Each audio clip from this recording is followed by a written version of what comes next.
Viral warga ambil rokok ilegal dari bus yang terbakar di Madura.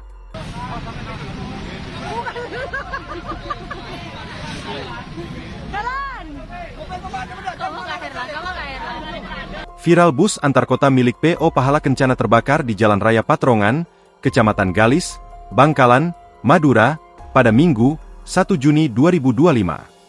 Saat api melalap bus, perhatian warga justru tertuju pada ratusan bungkus rokok yang berserakan di jalan. Dalam video yang beredar, terlihat warga beramai-ramai memunguti rokok dari bangkai bus, bahkan ada yang naik ke bagian belakang kendaraan demi mencari slop yang masih utuh. Dalam video yang beredar, banyak batangan rokok dalam kondisi hangus berserakan di jalan atau di belakang bagasi bus. Berceceran pula bungkusan rokok yang masih lengkap dalam kemasan slop. Keberadaan barang konsumtif kaum pria ini seolah menjadi berkah dan dibagi-bagikan kepada warga yang meminta dari pinggir jalan. Kebakaran bus tersebut diduga terjadi karena korsleting listrik.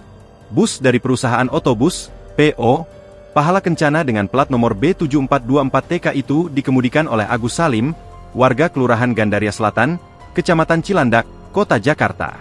Dalam bus itu, Agus bersama satu sopir lain, yakni Umu asal Kabupaten Kudus, kondektur bus, Laji dari Kecamatan Senori, Kabupaten Tuban, serta 3 penumpang asal Kecamatan Blega, Kabupaten Bangkalan.